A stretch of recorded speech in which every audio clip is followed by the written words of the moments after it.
वर्ग दसम के विद्यार्थियों को जय हिंद, सुप्रभात, नमस्कार। प्यारे छात्रों, आज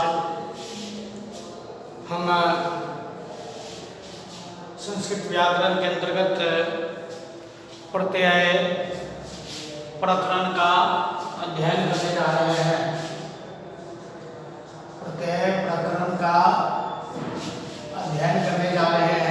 यह प्रत्यय प्रकरण संस्कृत व्याकरण का एक महत्वपूर्ण भाग है। प्रत्यय का प्रयोग, महत्व, उसकी परिभाषा, उसके भेद इत्यादि इसके अंतर्गत आते हैं, जिसका हम लोग सम्यक ढंग से अध्ययन करेंगे। और किसी शब्द की रचना कैसे होती है और उस शब्द के रचना में उस शब्द के रचना में प्रत्यय का कितना महत्वपूर्ण स्थान है, इस बात को हम जानेंगे यहाँ। इस तरह से प्रत्यय व्याकरण का एक महत्वपूर्ण प्रभाग है, जिसका आज हम लोग अध्ययन कर रहे हैं। हम अलग से आपको पेज पर प्रत्यय का परिभाषा और उसके भेद लिखकर अपलोड करके हम आपके पास भेज रहे हैं, जिसे आप क्या है कि समझते हुए सुंदर अक्षर में फेर के कॉपी में आप लिख लेंगे। यहाँ प्रत्यय के विषय में कुछ महत्वपूर्ण बातों को हम समझने जा रहे हैं। देखिए, प्रत्यय है क्या? सबसे पहले प्रत्यय क्या है? तो प्रत्यय के विषय में आप लोग पहले से कुछ न कुछ जरूर जानते हैं। अगर नहीं जानते हैं तो क्या है कि इस पर हम प्रकाश डालने जा रहे हैं। प्रत्यय किसी शब्द के अंत में जुड़ता है और अंत में आने के कारण जो शब्द का जो अर्थ होता है उसमें परिवर्तन हो जाता है, बदल जाता है। तो किसी शब्द के अंत में जो शब्दांश जुड़ते हैं उसको हम प्रत्यय कहते हैं। जितने भी लैंग्वेज लिटरेचर है सबका एक अपना अपना व्याकरण है और थोड़ा बहुत हूबहू तो नहीं, लेकिन कुछ नियम क्या है कि मिलते जुलते हैं। प्रत्यय को हम इंग्लिश में कहते हैं, सफिक्स के नाम से जानते हैं। सफिक्स के नाम से जानते हैं। जैसे मान लिया कि इंग्लिश में आप पढ़ते हुएगा, ये जो है kind plus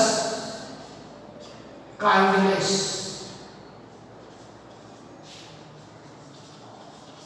boy plus boys,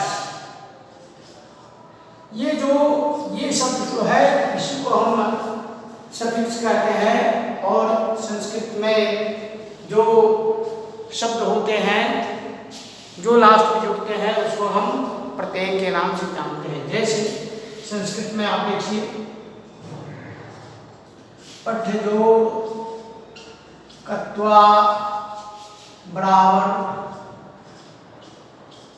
पठित्वा, है ना। पठ्यजोड़,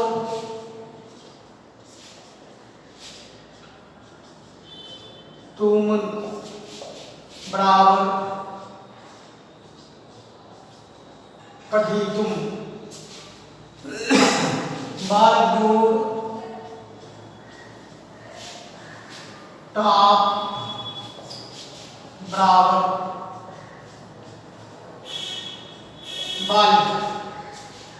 ये सब शब्द जो है जो लास्ट में जुड़ते हैं उसे हम प्रत्यय के नाम से जानते हैं। आप देख रहे हैं एक क्रिया शब्द है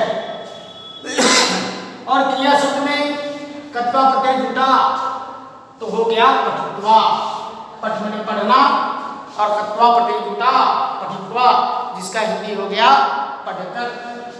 पठ जो तुम बराबर हो गया पठितुम, पठ मैंने पढ़ना, और पठ में जब तुम प्रत्यय जुट गया तो पठितुम हो गया, जिसका अर्थ हो गया पढ़ने के लिए।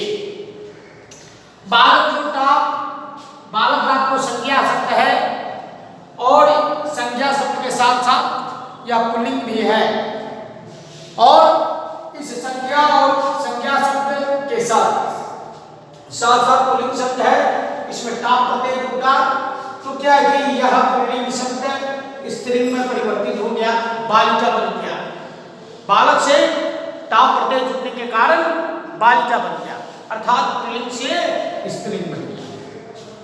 तो ये प्रत्यय जो है, बहुत सारे प्रत्यय हैं, भेद हैं, उपभेद हैं, उनकी परिभाषाएं, उनके बनाने का तरीका, अर्थ, इन सारी बातों का सम्यक ढंग से अध्ययन किया जाएगा। हमने आपको पेज पर प्रत्यय की परिभाषा और प्रत्यय के भेद, इन्हीं दो बातों को लिखा है हमने। तो एक बार हम आपको पढ़कर हम बता देते हैं कि प्रत्यय का परिभाषा हम पेज में क्या लिखें।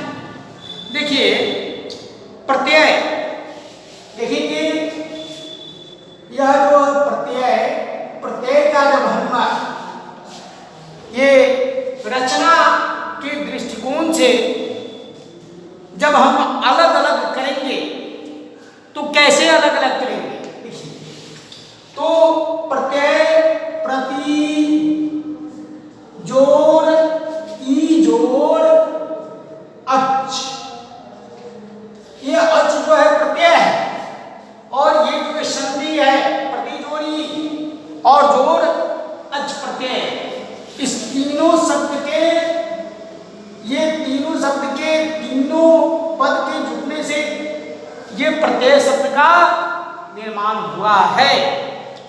ये प्रत्यय के कोशगत अनेकार्थों में एक अर्थ है निश्चित विश्वास, कत्वा, तुम, अन्न आदि कुछ अर्थ है जो किसी शब्द के पीछे आकर अर्थ विशेष का बोध अथवा प्रतीयते कराते हैं। जिन शब्दांशों के कारण ऐसा अर्थ संबंधी निश्चित विश्वास होता है उन्हें प्रत्यय कहते हैं।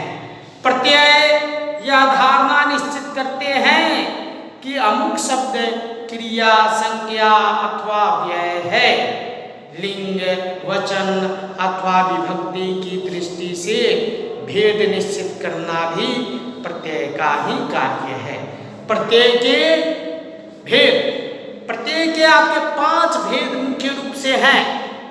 पहला है आपका सुप प्रत्यय, दूसरा तिंग प्रत्यय, तीसरा कृत प्रत्यय, और चौथा तद्धित प्रत्यय, और अंतिम में 5वां स्त्री प्रत्यय है।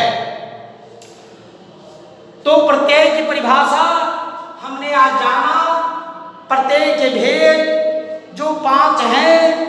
अब एक एक प्रत्यय के विषय में उसकी परिभाषाएं,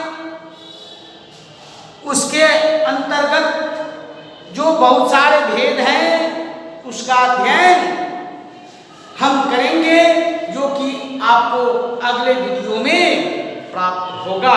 आज के लिए इतना ही, धन्यवाद।